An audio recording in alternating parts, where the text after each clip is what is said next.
K-팝의 열기가 식을 줄을 모릅니다. Oh, it's very famous. Yeah, there are a lot of people that like and listen to K-pop. Yo era la única en mi grupo de amigos que escuchaba canciones de K-pop, entonces en ese momento era capaz lo que no estaba muy mainstream y ahora explotó gracias al Gangnam Style, a BTS, a Blackpink y ahora K-pop Demon Hunters. Siento que el K-pop está súper globalizado. 전 세계 곳곳에서 K-팝이 울려 퍼지는 지금의 모습을 그 누가 쉽게 상상할 수 있었을까요? 아, 이게 된다고? 저도 사실 놀라운 거예요. 제가 한국 대중음악의 어떤 역사를 연구하면서 이런 날이 올 거라고는 사실은 예측하지 못했습니다. 다른 나라 음악에서도 어떻게 팬덤을 이렇게 구축하고 이렇게 수익을 올리는가에 대해서 굉장히 궁금해할 정도로 우리는 좀 독특한 산업의 형태를 이루었다고 볼 수 있습니다. 서구 중심의 글로벌 음악 시장에서 변방이 아니라 주요 트렌드로 K-팝은 세계 대중음악의 역사를 다시 쓰고 있습니다. 그 향유자들의 니즈에 맞춰서 계속 그런 콘텐츠들도 변화해 왔다고 보는 게 맞을 것 같고요.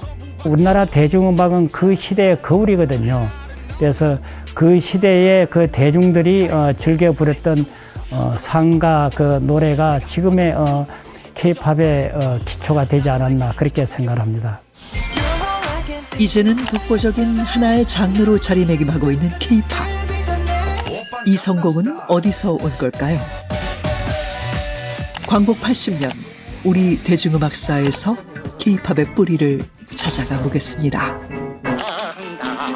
너도 나도 부르자. 전쟁의 포화로 무너진 것은 국토만이 아니었습니다. 고향을 잃고 가족을 잃고 국민들의 마음도 폐허였습니다.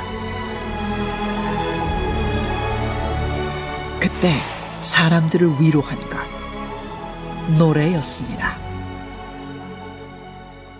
고사리 손에 껌통이 쥐어지고 어버이 눈에 눈물이 마를 겨력이 없었던 피난 생활의 나날, 혈육의 정을 애달프게 그리며 부르던 노래 당신을 회상하며 현인씨가 불러드립니다.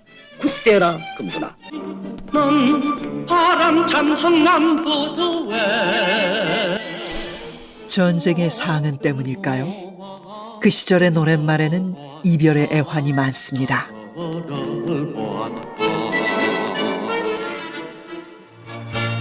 남자답게. 그때는 노래가 즐거움이기 전에 위안이자 치유였음을 기억하느니 원로 가수 자니리 씨입니다.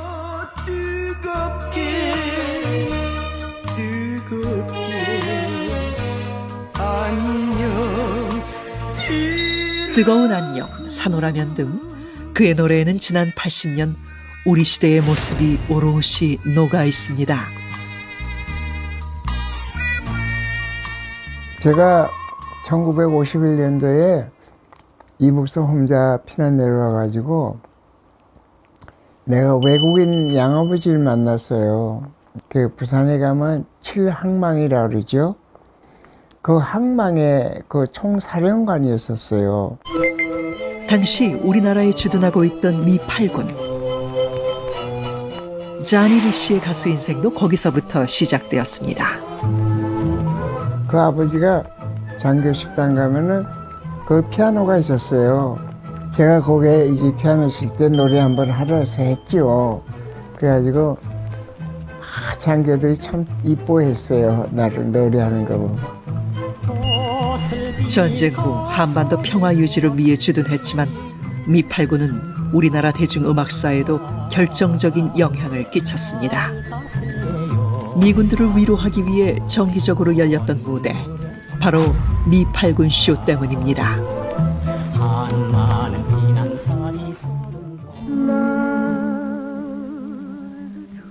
육체파 여배우 마릴린 먼로가 주한 미군을 위문하기 위해 우리나라를 다녀가기도 했습니다.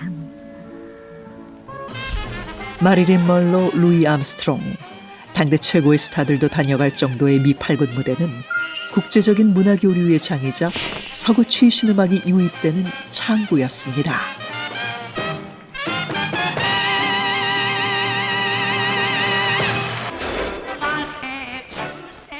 1950년대 중반에는 전국에 264개에 달할 정도로 번성했던 미군 클럽. 그 무대는 가수를 꿈꾸는 이들에게는 등용문이자 전문 뮤지션들에게는 실력을 키우는 훈련장이었습니다. 일단 미팔군 무대에 서려면요, 그냥 단순히 노래를 잘한다의 차원이 아니고요, 오디션을 통해서 일종의 등급을 매겼거든요. 거기에서 높은 등급을 받기 위해서는 굉장히 많은 노력과 훈련이 필요했습니다.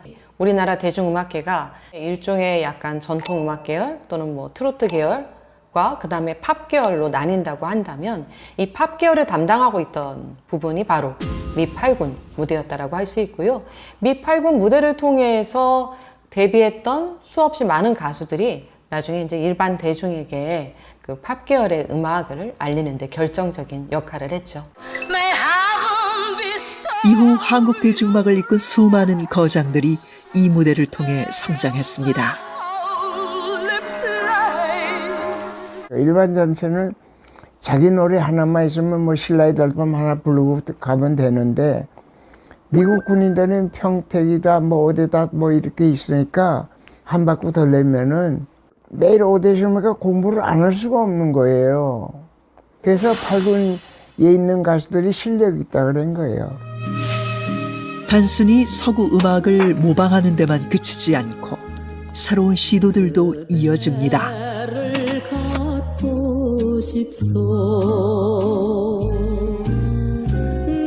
미팔군 쇼를 발판으로 삼아 해외 시장까지 진출하는 뮤지션들도 있었습니다.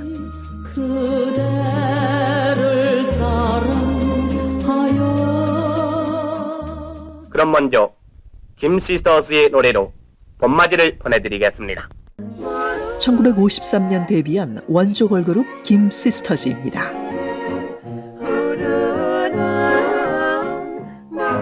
노래 실력은 물론 악기 연주의 화려한 무대 매너까지 70년 전인데도 요즘 걸그룹 못지않죠? 김 시스터즈는 데뷔 6년 만에 미국 무대에 도전합니다.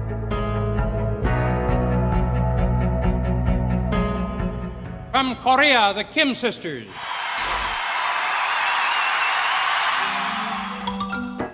당대 미국 최고의 TV쇼에 출연해 스타덤에 오를 정도로 큰 성과가 있었습니다. 우리 가수의 첫 서구 시장 진출이자 우리 대중음악사에 한 획을 그은 사건이었죠.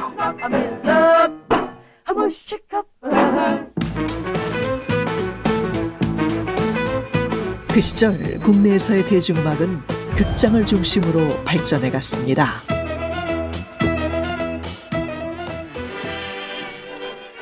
당시 극장은 영화 상영은 물론 대중음악 공연도 도맡아 하던 공간이었습니다. 말 없는 그 사람이 극장에서 쇼를 하는 게 극장 쇼라 그랬어. 방송보단도 극장 쇼가 메인이었었어. 즐길 거리가 많지 않던 시절 극장 입장권은 추첨을 해야 할 정도로 인기가 많고 경쟁이 치열했죠. 미팔군 무대에서의 공연이 극장에서도 이어졌습니다. 미군을 통해 들어온 서구의 음악 문화가 우리 대중들 속으로도 스며들었습니다.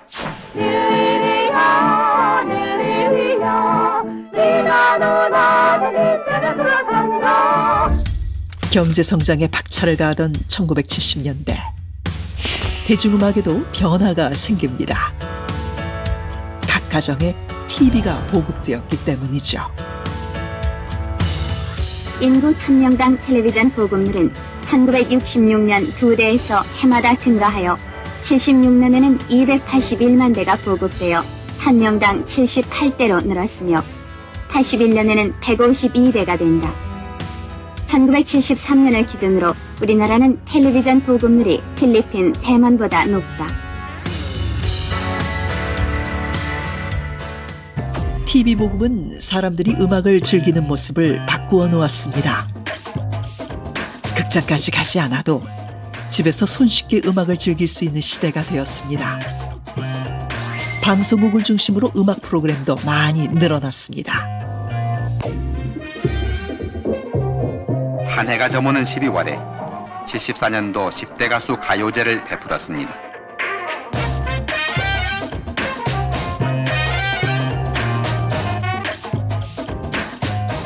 청취자의 역서 투표를 근거로 10대 가수를 뽑아 늦가을에 하루 저녁을 흐뭇하게 지냈습니다.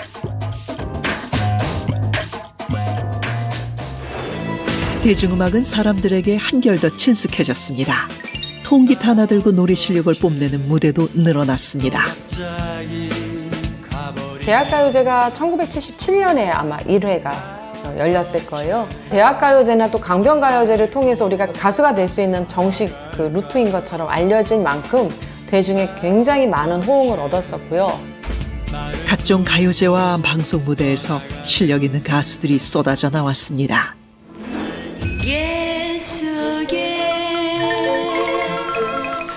우리나라 대중음악은 각종 국제가요제에서도 발군의 실력을 선보였습니다.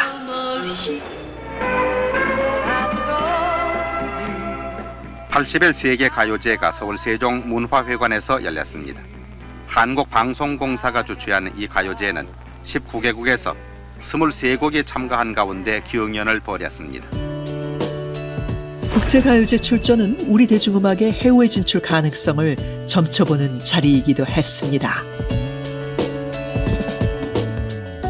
해외 음악들을 받아들이기도 하고 또 해외에 우리나라 사람들이 알리는 그런 작업을 했었는데 그게 바로 국제가요제 출전이죠. 그래서 1970년대 또 1960년대 다양한 국제가요제에 이렇게 출전을 하면서 우리나라의 음악을 알리는 그런 일들이 그 당시에 벌어졌었고요. 그걸 통해서 서로 교류를 했다라고 이야기할 수 있어요. 70년대에는 팝, 포크송, 록 등 다양한 장르가 꽃을 피웠습니다. 그러다 보니 장르를 넘나드는 가왕도 등장했죠. 1972년에 발매한 조용필의 대표곡 돌아와요 부산항에는 그가 음악적인 실험을 했던 곡입니다. 72년대에 발매된 그 이제 돌아와요 부산항의 음반은 녹음했던 그 트로트풍으로 이제 거의 녹음이 되었고 사실 뭐 인기는 좀 있었지만 해도 크게 별다른 그런 성과는 이루지 못했거든요. 꽃 피는 동백섬에 봄이 왔건만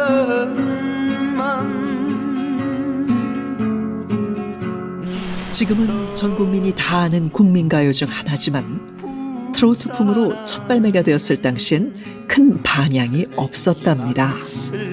76년도에 돌아와요 부산항을 그 재발매를 했었거든요. 70년대, 80년대 다양한 음악 장르가 이제 들어와서 팬들의 인기를 끌었던 락풍의 일렉트릭 기타라든지 이런 게 도입이 된 그런 걸로 녹음을 해서 발매를 했었거든요. 76년에 발매된 그 음반으로 해서 그 당시 선풍적인 인기를 끌면서 대성공을 거두었죠. 꽃 피는 동백섬에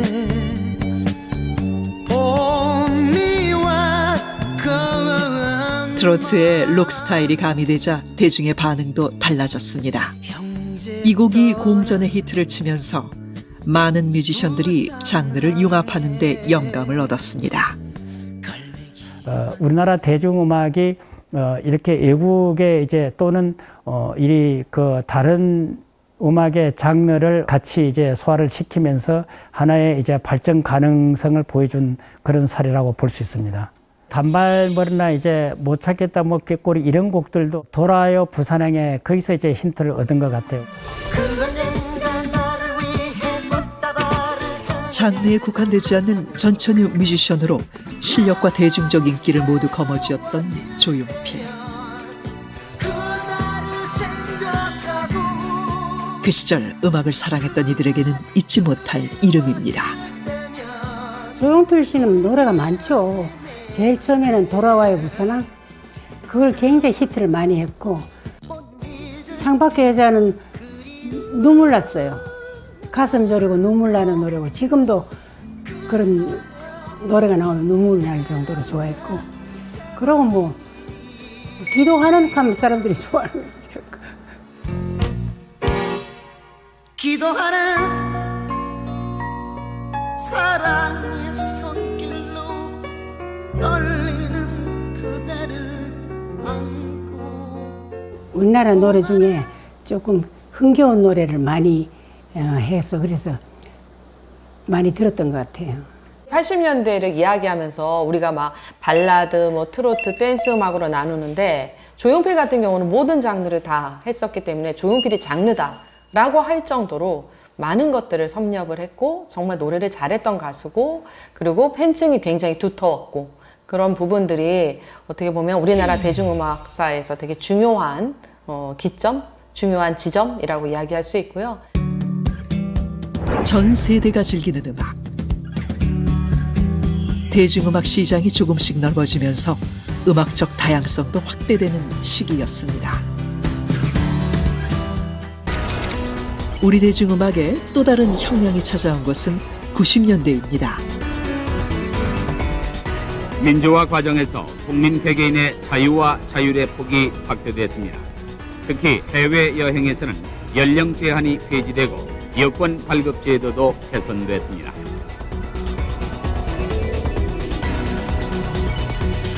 해외여행 자유화는 단순히 개인의 이동이 자유로워진 것을 넘어 문화적 빗장이 풀리는 계기가 됐습니다.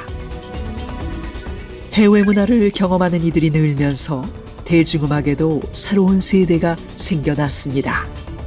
이른바 유학파도 생겼던 때가 바로 1990년대고요. 이들이 다시 들어와서 대중음악계에서 활동을 하면서 이들 중심으로 또다시 새롭게 서양의 어떤 그 대중문화가 이렇게 좀 만들어졌다라고 볼 수 있죠. 대중문화 시장이. 과거에는 미군 클럽을 통해 서구 음악들이 간접적으로 유입되었다면 이때는 직접적으로 유입됩니다. 젊은 음악가들과 유학생들이 미국, 유럽 등지에서 직접 최신 음악 트렌드를 접하고 이를 한국 음악에 접목하기 시작합니다. 단순히 우리가 한국에서는 보기 어려운 그런 뭐 유학파 출신들의 그런 음악인들이 등장을 해가지고 대중음악계를 새롭게 만들면서 그 리듬앤블루스, R&B 장르도 굉장히 많은 인기를 얻었던 시절이 바로 그리고 뭐 힙합도 마찬가지고요. 대중음악의 변화를 가속화시킨 또 다른 요인도 있었습니다. 바로 휴대폰과 개인 컴퓨터였습니다. 정보 활용에 있어 기초가 되는 것은 전화, 컴퓨터 같은 정보통신기기와 이들을 이어주는 네트워크, 즉 통신망입니다. 우리는 이 정보통신망을 잘만 이용하면 누구나 정보 가족으로서 편리한 생활을 영위할 수 있습니다. 통신망의 발달과 컴퓨터의 보급이 대중음악에는 어떤 영향을 미쳤을까요?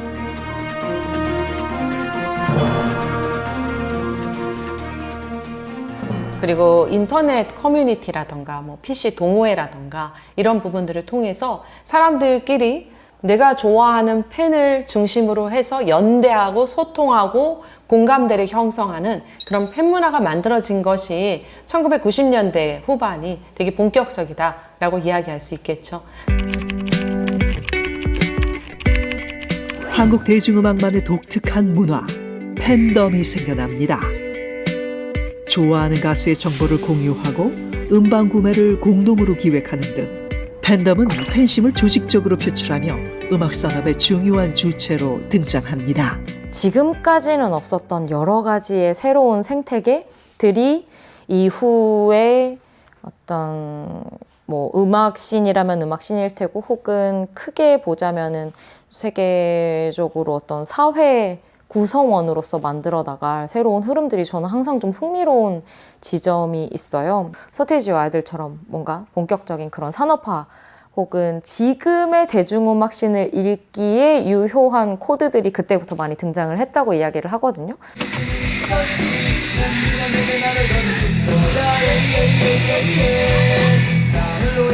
10대 20대 팬덤 문화를 촉발시킨 것은 이들의 등장이었습니다.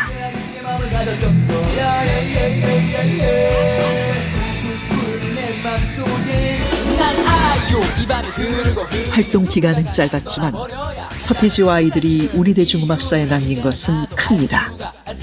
이들이 탄생시킨 팬덤 문화는 음악 산업의 판도를 바꿀 거대한 변화의 신호탄이었습니다. 여기에 한국의 대중문화 판도를 바꿔놓았다고 평가받는 서태지와 아이들 같은 인기 가수가 일본과 미국 등 선진국으로부터 적지 않은 문화를 수입하던 국내 시장에 자생적인 문화 콘텐츠 개발을 본격적으로 예고하기 시작했습니다. 서태지와 아이들 같은 경우는 1992년에 우리가 등장을 해가지고 어떻게 보면 당시 1990년대 새롭게 등장한 신세대라고 하는 그 신세대 문화와 이렇게 그 조화를 이루면서 많은 인기를 얻었었거든요. 서태지와 아이들 이야기하면 가장 먼저 이야기가 나오는 게 기존의 대중음악을 소비했던 이들과는 좀 다른 방식으로 음악을 소비하는 사람들의 탄생이라고 이야기를 했었거든요. 그러니까 우선 기본적으로 이 음악을 좋아하는 팬층이 10대, 20대 굉장히 젊은 층에 집중이 되어 있었고 주요 권력으로 급부상하기 시작한 게 서태지와 아이들의 팬덤부터였다고 이야기들을 많이 해요. 서태지와 아이들 다음은 아이돌의 등장입니다. 이들은 팬덤 문화의 규모를 폭발적으로 확장시켰습니다.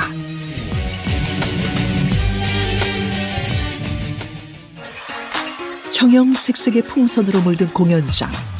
당시 풍선의 색깔이 어떤 아이돌의 팬인지를 말해주었죠.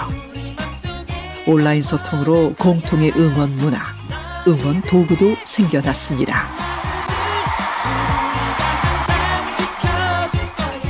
그러니까 풍선의 색깔로 본인들이 누구의 팬인지를 알렸던 시기가 바로 1990년대인데요.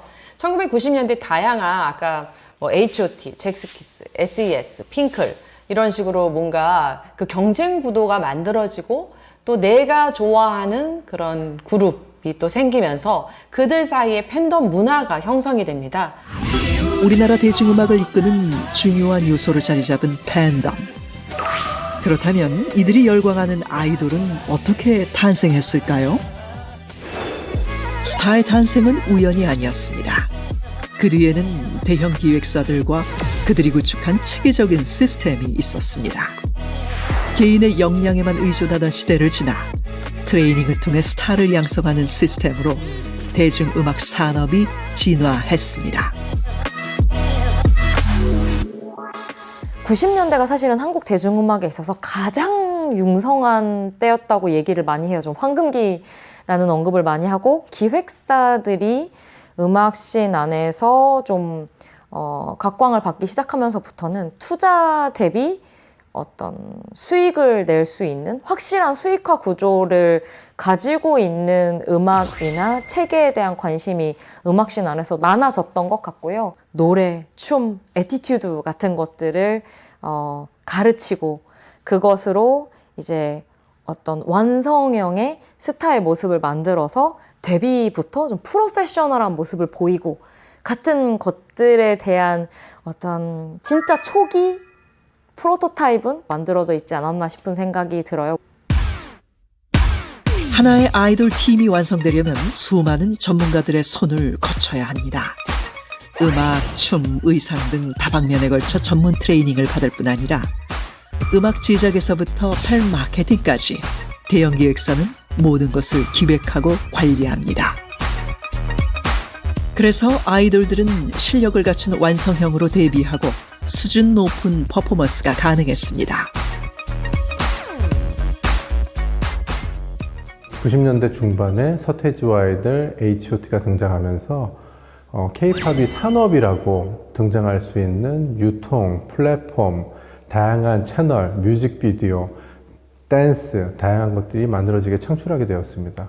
말씀드린 전략적인 산업의 유통구조입니다. 팬덤을 형성할 수 있는 기획되어 있는 시각적인 요소들을 많이 담아서 그 팬덤이 창출할 수 있는 요소들을 많이 만들어내는 산업적인 응축되어 있는 산업구조를 만들어내는 게 K-팝 산업 전략이고요. 신세대 랩 가수가 나와 청소년들을 열광시키고 마침내 사이버 가수까지 등장했지만 우리 경제는 이미 적신호가 들어와 있었다. 그런데 1996년 외환위기의 여파가 대중음악 산업에도 미쳤습니다. 경제가 얼어붙으며 음반 시장도 위축됐고 다른 활로가 필요했습니다. 우리나라 대중음악이 해외 시장으로 눈을 돌렸습니다. 더 큰 무대를 보기 시작한 겁니다. 엄청나게 큰 나라가 아니고 인구 숫자도 어마어마하게 많지가 않기 때문에 사실은 산업의 규모를 넓혀나가기 위해서는 필수적으로 수출이 필요한 국가이고, 이것은 대중음악이나 뭐 대중문화뿐만이 아니라 한국 산업 전반에 있어서 언제나 중요한 화두였다고 생각을 해요. 80년 정도를 전후로 하자면 그때는 확실히 해외의 음악이 한국으로 들어와서 이제 어떻게 자리 잡느냐, 어떻게 한국 뮤지션들이 소화하느냐가 조금 더 중점적으로 다루어졌던 시기 같고요. 80년대 이후의 한국 대중음악은 꾸준히 여러 가지 방면에 있어서 우리가 만들고 있는 음악을 어떻게 해외로 내보낼 것이냐에 초점을 많이 맞췄던 것 같아요. 그러니까 이전에는 수입이고 그 다음은 수출이 되겠죠.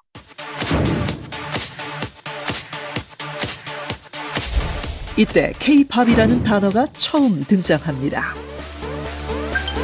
우리의 1세대 아이돌들이 아시아를 비롯해 글로벌 시장에 도전하던 시기, 해외 언론에서 먼저 한국의 대중음악을 K-팝이라 부르기 시작했고 이 용어는 빠르게 확산됩니다.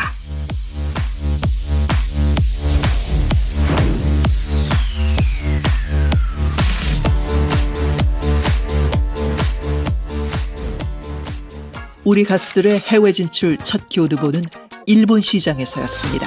13살의 나이로 지난 2000년 가수로 데뷔한 보아. 국내 시장은 물론 적극적인 해외 시장 진출을 통해 우리나라 대중음악을 세계에 알린 역군 중 한 명입니다. 일본은 세계에서 두 번째로 큰 음악 시장입니다. 가수 보아는 철저한 현지화 전략으로 일본 시장 공략에 성공했습니다. 그것은 이후 K-팝의 해외 진출에 초석을 다져준 중요한 성과였습니다.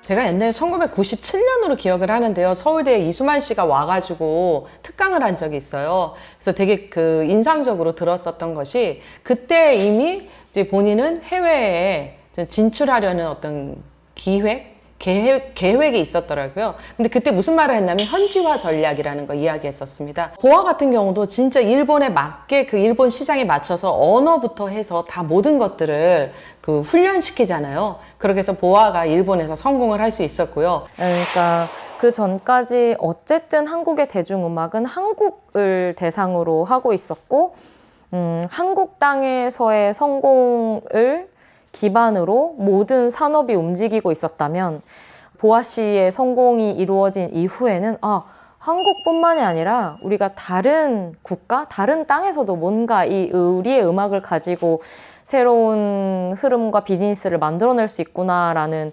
체감을 하기 시작했던 시기인 것 같아요. 실질적으로 음악을 만들고 또 음악으로 비즈니스를 만들어가는 사람들의 입장에서는 진짜 신대륙 발견인 거죠. 진짜 해외에서도 한국 음악이 팔릴 수 있구나, 한국 음악을 좋아하는 사람이 있구나라는 것을 실제로 눈으로 확인을 했던 첫 시기가 이제 보아 씨의 일본 진출 성공이었던 것 같고요. 2009년 미국 시장으로의 도전도 있었습니다. 아시아권 가수로는 30년 만에 빌보드 차트 100위 안에 진입한 그룹 원더걸스. 그들의 미국 진출 성공에는 철저한 준비와 현지화 전략이 밑바탕이 됐습니다. 원더걸스의 빌보드 핫백 진입은 한국 가수로는 최초의 기록입니다.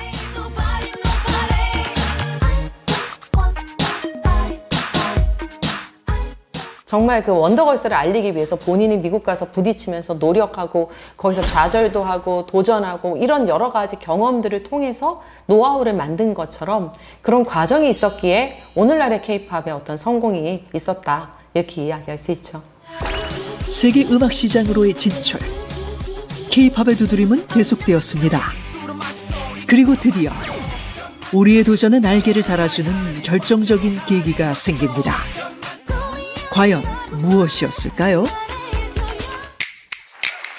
지난 2009년 11월 애플의 아이폰이 출시되며 휴대전화의 혁명이 시작됐습니다. 스마트폰의 대중화로 국민 생활에도 많은 변화가 찾아왔습니다. 스마트폰이라는 혁신은 음악 산업에도 커다란 파도를 일으켰습니다. 단순히 음악을 듣는 기기가 바뀐 것을 넘어 음악의 제작, 소비, 팬덤 문화까지 바꾸는 혁명이 일어났습니다. 앱을 열고 버튼 하나만 누르면 언제 어디서든 음악을 듣고 보는 시대.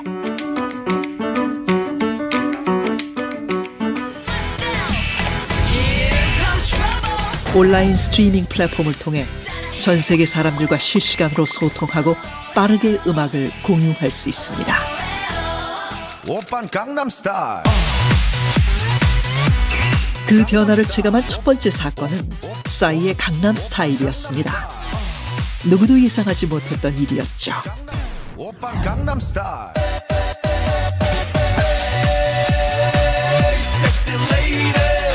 뮤직비디오 공개 2달여 만에 조회수 1억 회 돌파.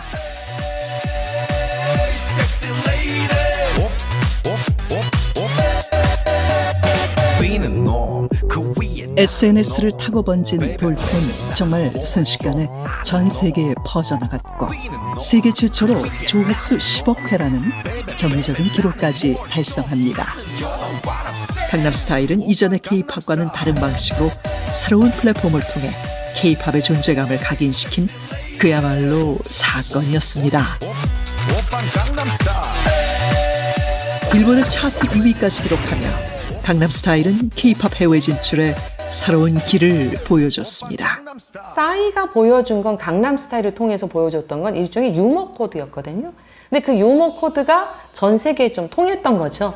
K-팝의 기인한 영향은 형식과 이미지를 확장시키는 역할을 한 겁니다. 정제되어 있지 않은 자유로운 행동과 문화와 댄스를 통해서 싸이가 기폭제 역할을 했다고 생각합니다.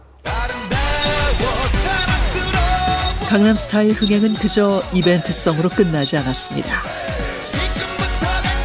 대한민국이라는 국가의 브랜드가 2계단 상승하는 결과로 이어졌습니다. 또한 빌보드 차트의 집계 기준도 바뀌었습니다. 이제는 유튜브 조회수도 빌보드 차트의 집계 기준이 되었습니다. 실질적으로 이 강남스타일의 성공이 이후에 K-팝 아티스트들의 영미권에서의 주목도를 높여줄 수밖에 없었던 가장 큰 요인이라고 생각하는 게 뭐냐면 유튜브와 빌보드의 변화를 많이 만들어낸 게 저는 강남스타일이 K-팝에 끼친 가장 큰 영향 가운데 하나라고 생각해요. 그 유튜브에서 아직까지도 가장 많이 본 뮤직비디오에 강남스타일이 있기도 하고 강남스타일의 기록은 13년이 지난 지금도 순위권에 남아있다죠. 정말 대단했네요. 세계적인 현상을 만들고 이 정도 말도 안 되는 수치를 유튜브라고 하는 새로운 미디어를 통해서 내고 있는 음악이 1위를 하지 못하는 게 말이 안 된다. 그렇다면 우리의 차트 선정 그 집계 방식에도 변화를 가져와야 하지 않을까라고 하면서 실제로 이 강남스타일을 기준으로 유튜브 조회수라든지 SNS 언급량 같은 것들에 대한 그 차트 순위 집계 점수 비중을 굉장히 높게 가져가기 시작했거든요. 그렇게 되면서 결국엔 K-팝 아티스트들이 빌보드 차트에서 높은 순위를 얻을 수밖에 없는 결과로 이어졌어요. 음악 유통 시장이 디지털로 전환되면서 글로벌 진출을 위한 새로운 비즈니스 모델이 등장합니다. 그것은 K-팝에도 새로운 돌파구가 되었습니다. 이제 음악은 보는 장르가 됐습니다. 퍼포먼스 영상뿐 아니라 아이돌들의 자체 제작 콘텐츠들이 글로벌 팬들에 의해 확산됩니다. 역으로 팬들이 좋아하는 가수의 콘텐츠를 만들고 공유하는 것도 하나의 놀이 문화가 됐습니다. 맞습니다. K-팝은 특히나 그렇고요. 심지어 보는 것이 단순히 무대 위에서의 뭐 퍼포먼스, 춤 이런 것뿐만이 아니라 라이브 방송으로 실시간으로 계속해서 팬들과 소통을 하고 팬들끼리 놀 수 있는 콘텐츠들도 계속해서 뭔가 만들어주고 하잖아요. 이게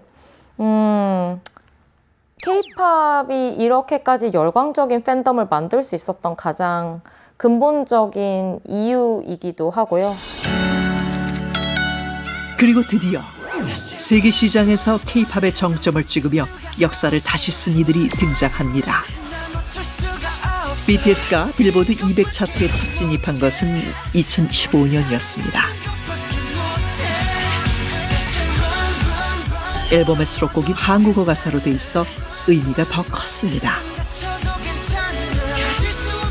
글로벌 무대에서 한국어 노래가 울려 퍼지는 광경은 그 자체로 감격이었죠.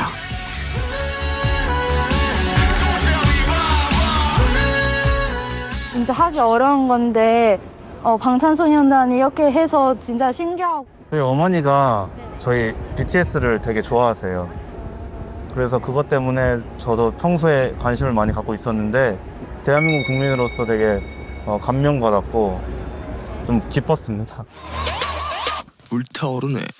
그렇다면 BTS의 글로벌 시장 진출 성공에는 어떤 비결이 있을까요?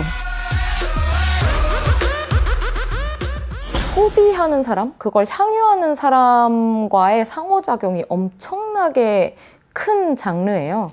그 향유자들의 니즈에 맞춰서 계속 그런 콘텐츠들도 변화해 왔다고 보는 게 맞을 것 같고요. 몰입을 시켜야 되는 게 K-팝에서는 굉장히 중요한 가치로 많이 언급이 되거든요. BTS는 자신들의 성장 과정을 콘텐츠화해 팬들과 소통했습니다. 그들의 서사가 담긴 영상이 팬들을 움직인 것이죠. 왜 저렇게까지 희생적으로 투표를 하고 스트리밍을 돌리고 내 가수를 알리고 뭐 댓글을 달고 하는 걸까라고 생각을 하잖아요. 그게 자기 일이기 때문인 거예요. 지금은 거의 주체라고 이야기할 수 있는 게 일종의 문화 생산자라고도 이야기할 수 있거든요. 그래서 뭐 여러 가지 무슨 스트리밍 뭐 그 스밍이라고 하죠. 뭐 그런 실제로 그런 것들을 통해서도 얘기를 하고 여러 가지 SNS 활동이라던가 뭐 인터넷 활동이라던가 뭐 다양한 굿즈를 만들고 그거를 뭐 팔고 뭐 여러 가지 굉장히 아주 적극적으로 활동을 하고 있어요. 누구나 콘텐츠를 만들 수 있는 시대. 팬들은 자발적으로 좋아하는 가수의 콘텐츠를 제작합니다. 국경을 초월해 SNS로 묶인 네트워크는 더 강력해졌고 가수의 홍보에도 조직적으로 움직입니다. 2018년 BTS의 새 앨범이 드디어 빌보드 1위 정상에 오릅니다. 영어가 아닌 외국어 음반, 그것도 동방의 작은 나라에서 온 K-팝이 빌보드를 탈환한 것은 기적과도 같은 일이었습니다. 한 곡이 아닌 앨범 전체가 사랑받으면서 장르를 아우르는 완성도 높은 앨범이라는 극찬도 잇따랐습니다. 타의 그 설명이 필요 없을 정도로 정말 그 우리나라 대중음악사의 한 획을 그었던 그런 사건이죠. 그래서 여기 이제 보시면은 미국에서 유명한 빌보드 앨범 차트 연속이라는 게 중요하거든요. 한 번 고지를 점하자 BTS의 상승세는 이후에도 꺾일 줄을 몰랐습니다. 계속 이어진 연속 1위 행진. K-팝이 세계 음악 시장에 꾸준히 통한다는 것을 증명했습니다. BTS의 경제적 효과는 약 5조 5천억 원. BTS의 인지도가 오르면 관광객이 늘어난다는 분석도 있습니다. BTS가 팬미팅을 한 번 하면 약 4천억 원대의 경제 효과가 발생하기도 합니다.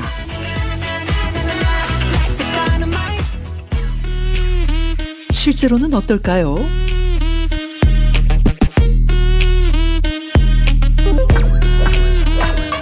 BTS가 다녀간 곳이 관광 명소가 되고 BTS 특수를 누리는 곳도 있습니다.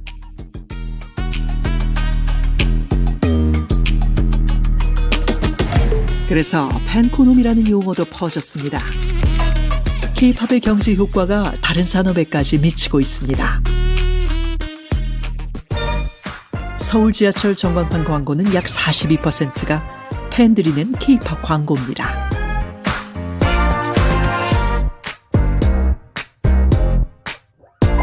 응원봉이나 키링 같은 소품들은 이제 너무나 흔히 볼 수 있는 K-팝의 파생 산업이 되었습니다. 어린이 팬들에게도 이런 문화는 익숙합니다. 이건 확실히 포토카드랑 여기 CD도 있었어요. BTS 포토카드. 이거는 아이브 CD. 네, 이렇게 멤버들도 그려져 있고 맨날 이런 거 사면 안에 아이브 랜덤 카드 같은 게 있어서 그 랜덤 카드를 맨날 뽑기 위해 이걸 사요, 친구들이. 전 이 보넥도 이 부채가 제일 좋아요. 왜냐면 요즘 날씨도 더운데 이 잘생긴 사람들을 보면서 이제 부채질을 하면 시원하고 기분도 좋아져요. 어린 학생들도 쉽게 즐길 수 있는 K-팝 상품들. 이처럼 크고 작은 산업이 K-팝과 연결되어 움직입니다. 특히 K-팝 같은 경우는 전 세계 음악 산업에서도 보다 약간 그 두드러진 특징을 가지고 있는데요. 팬덤을 확장을 시키고 이 팬덤으로부터 굉장히 다양한 굿즈도 판매하고 음반도 판매하면서 그 단일 소비자층에서 굉장히 높은 수익을 얻는 그런 시장 모델을 만들었습니다. 이건 전 세계 음악 산업에서도 굉장히 그 유례가 드문 일이어서 K-팝 산업은 여러모로 굉장히 특이한 형태를 이루고 있다라고 볼 수 있습니다. 이제 세계인들에게 한국 하면 떠오르는 이미지는 1순위가 K-팝입니다. 지난 6월 서울 올림픽공원에서는 우리나라 패션, 음식 등 산업을 알리는 문화 행사가 열렸습니다. 나흘 동안 전 세계에서 온 관광객을 비롯해 약 4만 6천 명의 인파가 몰렸습니다.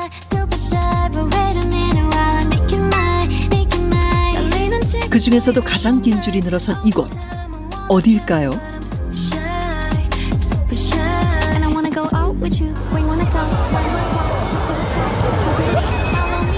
행사의 하이라이트인 K-팝 콘서트장입니다. 공연 기간 동안 2만 4천여 명의 관람객이 자리를 메웠다고 합니다. 국적도 언어도 다르지만 K-팝으로 하나가 됩니다. 조명이 꺼지는 순간 무대 위 가수와 그들을 향한 응원봉만이 반짝입니다. K-팝의 열기 속으로 빠져들 시간입니다.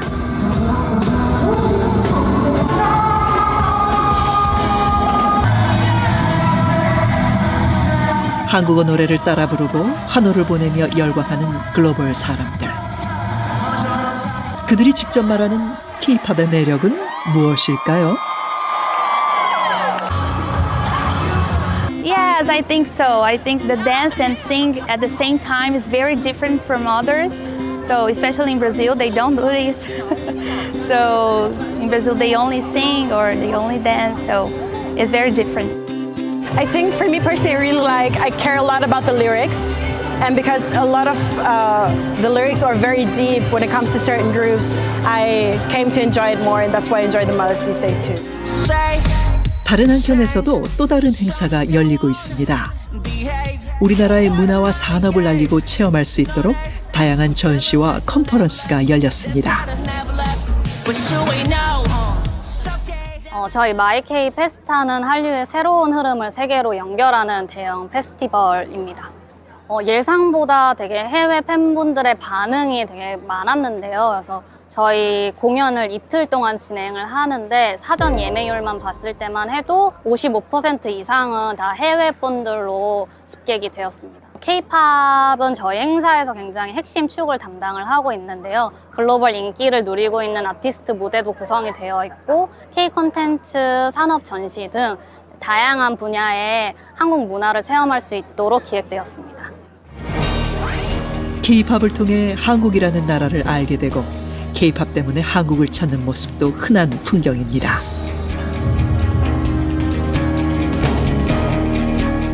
전 세계의 한류 팬도 2억 명을 넘어섰다고 하는데요.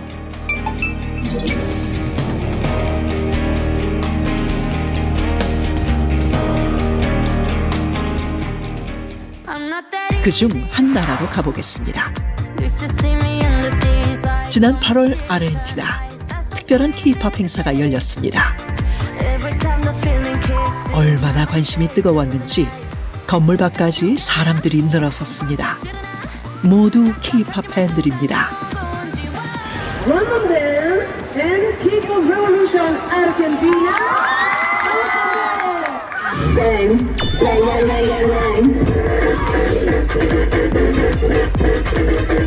노래 시작과 동시에 무대로 뛰어나온 사람들. K-팝에 맞춰 일제히 춤을 춥니다.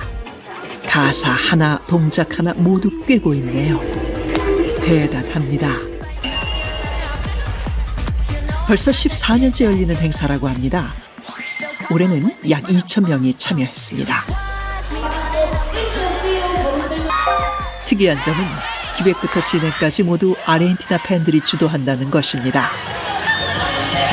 그들은 왜 이런 행사를 하는 걸까요? Siempre es como viene un grupo Chile, Brasil, Puente, Argentina no. Todo el tiempo, años. Y ahora que nosotros tenemos la posibilidad de empezar a tener más artistas, los tratamos con esa calidez, que sientan nuestra pasión, la pasión argentina, y que es constante el mensaje y el pedido sentido para que vengan más artistas acá a Argentina, para que vengan los grupos también más importantes, como mencionaba, y siempre estamos en campaña para poner hashtag X grupo en Argentina.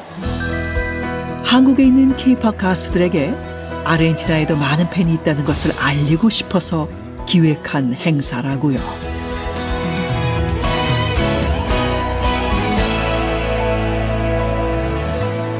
최근 특히 화제가 되는 이들이 있습니다. 포스터 속의 주인공들, 다들 누군지 아시겠죠? OTT 플랫폼에선 전 세계 1위를 차지한 화제의 애니메이션 K-팝 데몬 헌터스입니다. 한국 아이돌과 K-팝 문화를 판타지 세계관에 녹여낸 이 작품은 지난 6월 오픈된 이후 지금까지도 연일 기록을 갱신하며 인기가 식지 않고 있습니다. So our music process was very layered and pretty complicated, I would say. The first thing that we really wanted to make sure of was that the music was authentically pop music. And so we wanted to create an album that was that could just be released into the K-pop space and stand on its own and be really amazing. 신선한 설정과 K-팝이라는 요소가 금방 팬들의 마음을 사로잡았습니다. 이곳 아르헨티나의 K-팝 행사장에도 K-팝 데몬 헌터스를 위한 특별 무대가 마련됐습니다. 애니메이션 속 주인공 루비가 무대 위에 나타났네요. 화면 속 루미가 진짜 튀어나온 것 같죠?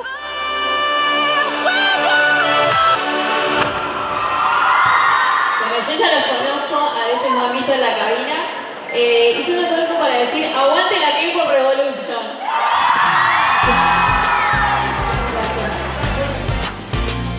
의상도 한 땀 한 땀 직접 만들었다고요. K-팝을 향한 열정이 정말 대단합니다. Hay un concurso de cosplay tematizado de K-pop Demon Hunters y voy a participar como Rumi cantando Takedown. El cintu lo hice con impresión 3D y enganchado ganchitos, todo cadenita y pintado también a máquina. 애니메이션 캐릭터도 매력적이지만 핵심은 음악이었습니다.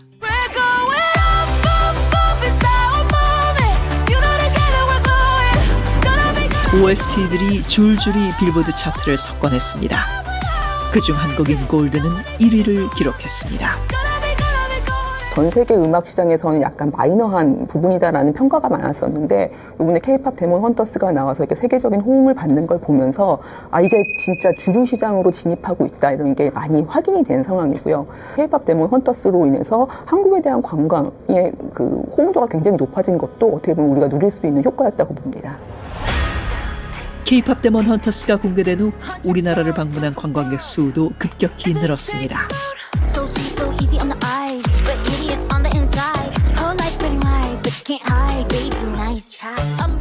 1년 전과 비교하면 약 23%가 늘었다고 합니다. 뜻밖의 인기를 얻은 곳은 국립중앙박물관입니다. 연일 오픈런을 할 정도로 관광객이 몰렸다죠. 애니메이션에 등장하는 우리 전통 캐릭터 때문이랍니다.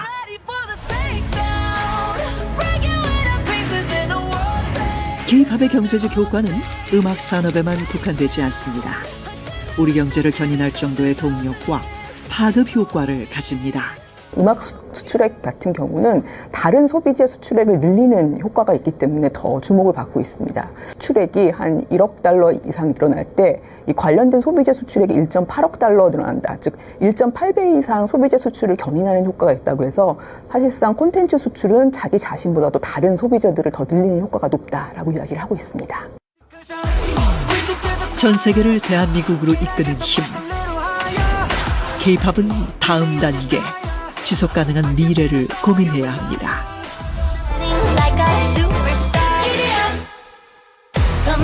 2024년 걸스 힙합 장르로 활동을 시작한 비비업입니다. 데뷔한 지 1년 만에 벌써 홍콩과 몽골에서 총 2번의 해외 공연을 성공적으로 마쳤습니다.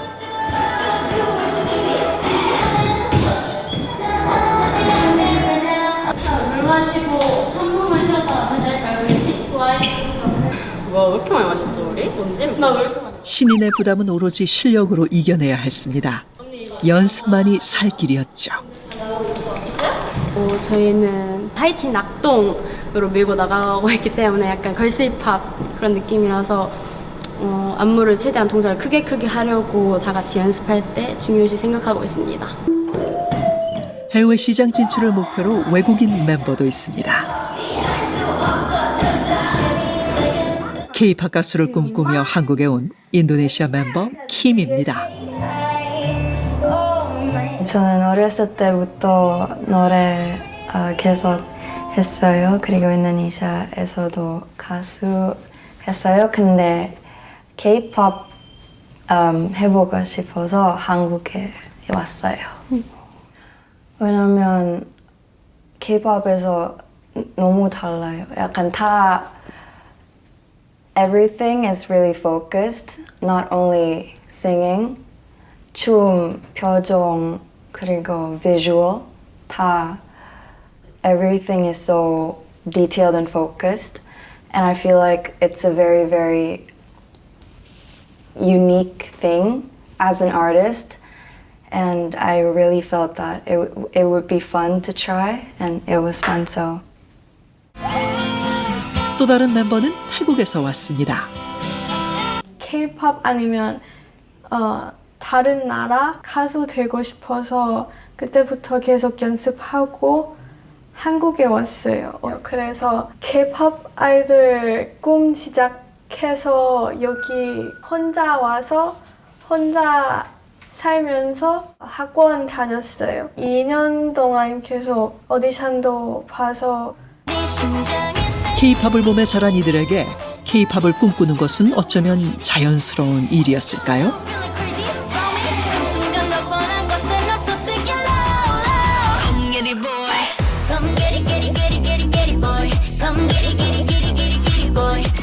틈날 때마다 영상 콘텐츠로 팬과 소통하는 것은 K-팝의 공식이 됐습니다. 업로드가 쌓이면서 전 세계 팬들의 호응도 늘고 있습니다. 비비업의 꿈은 무엇이었을까요? K-팝을 보면서 저도 힘을 많이 받고 누군가를 보면서 행복하기도 하고 위로도 받고 제가 그 누군가의 롤모델이 되고 싶고 제가 다른 사람에게 힘이 될 수 있는 그런 존재가 되고 싶습니다. 저는 코첼라 너무 서보고 싶어요.